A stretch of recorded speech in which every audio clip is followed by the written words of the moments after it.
Buenas tardes, bienvenidos otra vez aquí al otro lado de la pandemia en este jueves muy fresco en la ciudad de Rafaela, donde como cada jueves lo primero que hacemos es presentar a nuestros auspiciantes.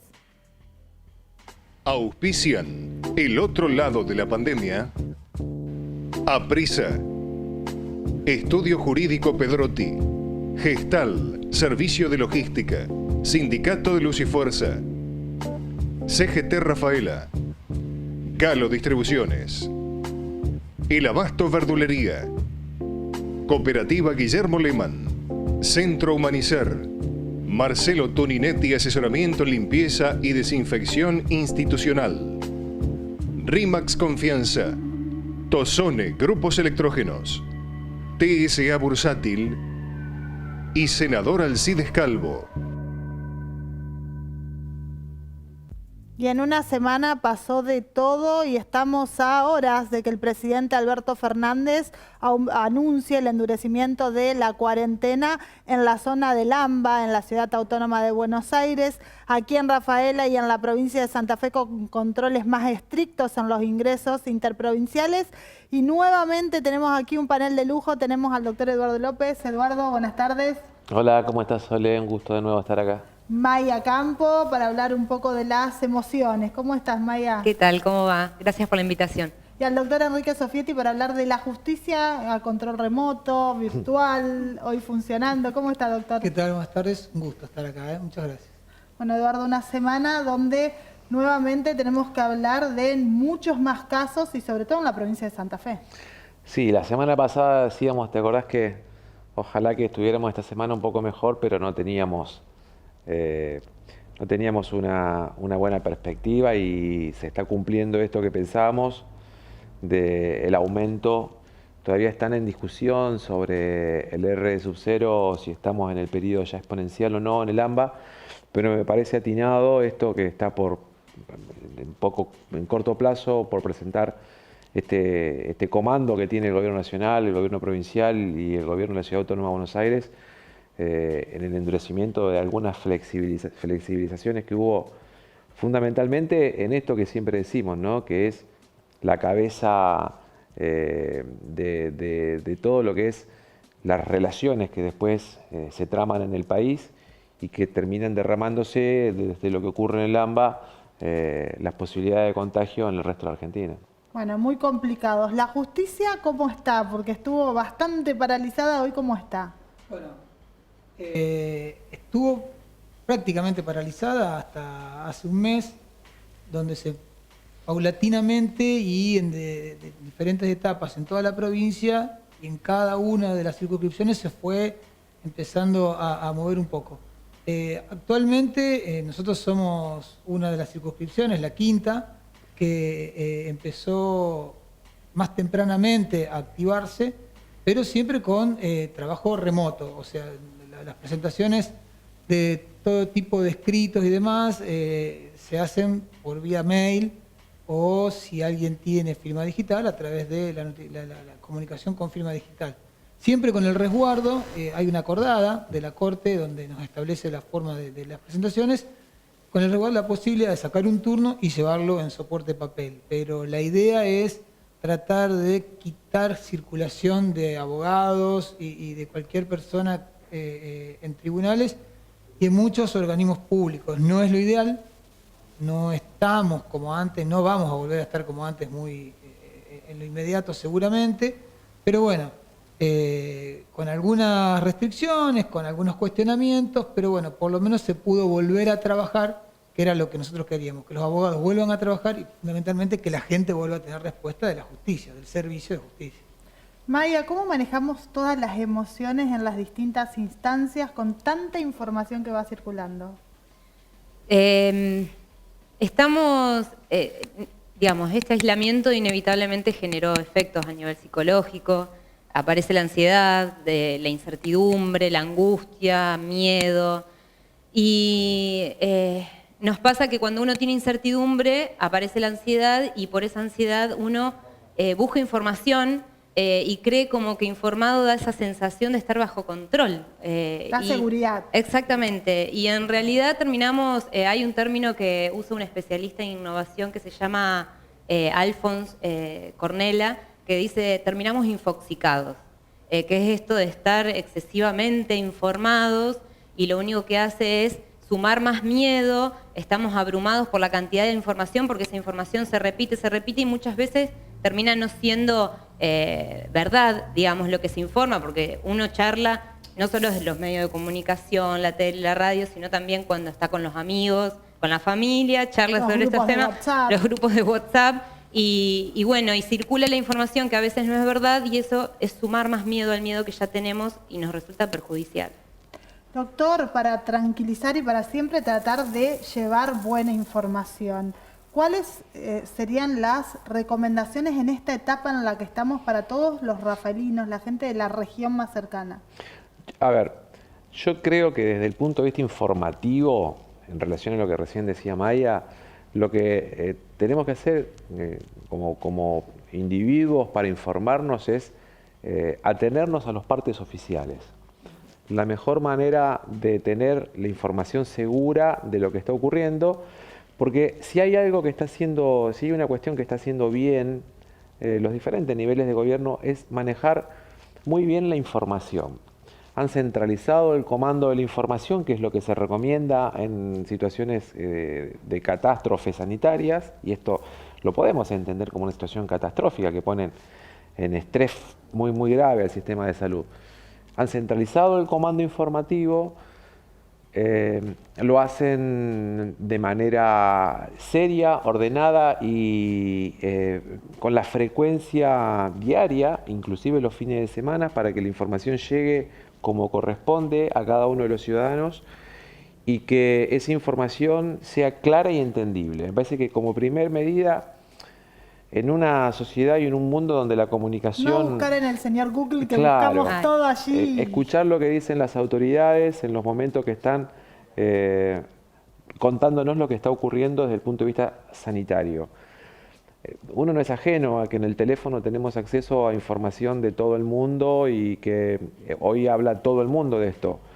Pero no digo no darle importancia, pero sí filtrar lo que las comunicaciones y estar muy atento a la veracidad de las fuentes, a si es información científica, el basamento científico que tenga esa información, y fijarse también las fechas con que son publicadas, porque muchas veces la gente, yo veo que se informa con noticias que fueron publicadas hace 2 meses atrás o 3 meses atrás.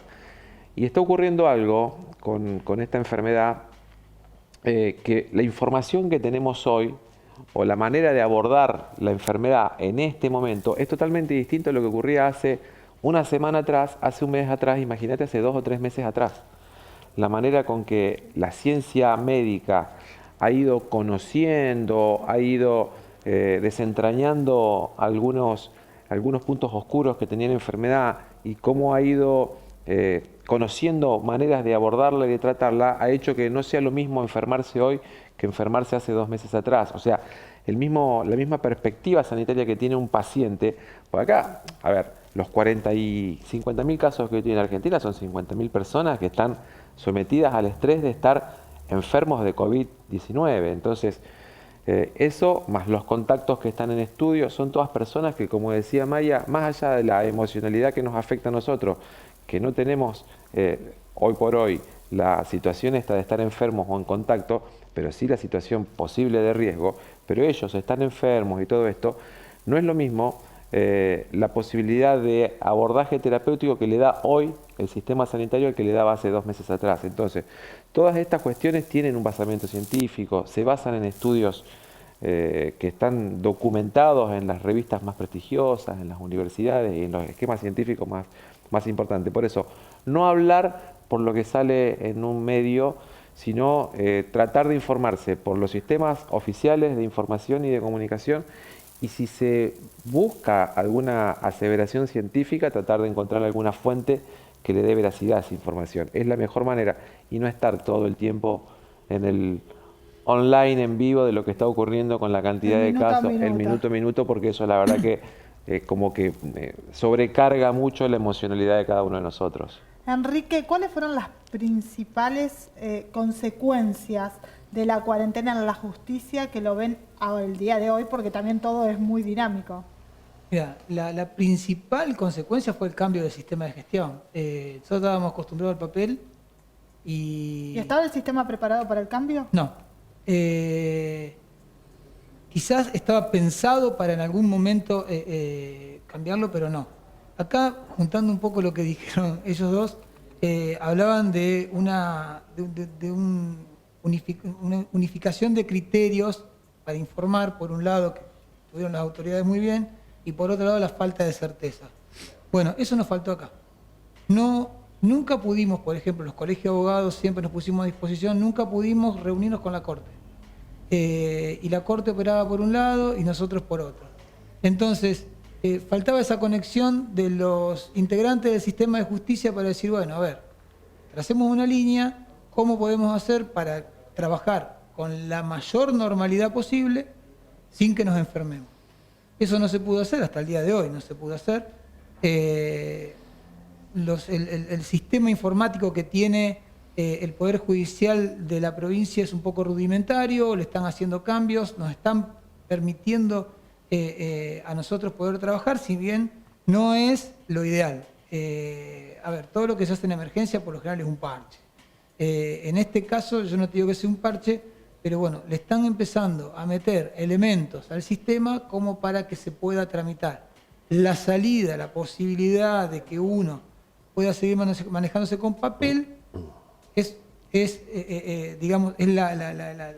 la boca de escape que uno puede llegar a tener en caso de alguna dificultad. Más teniendo en cuenta que estamos hablando de plazos que pueden hacer perder derechos, pueden provocar cuestiones emocionales muy importantes y patrimoniales muy importantes en la gente. Entonces, es muy sensible todo esto. Yo creo que los abogados primero tuvieron mucha paciencia para esperar casi 60 días sin poder trabajar. Tuvimos una buena predisposición de los jueces y de los secretarios que en la medida de lo posible y quienes podían fueron a trabajar. Por supuesto que uno siempre de este lado va a pedir mucho más.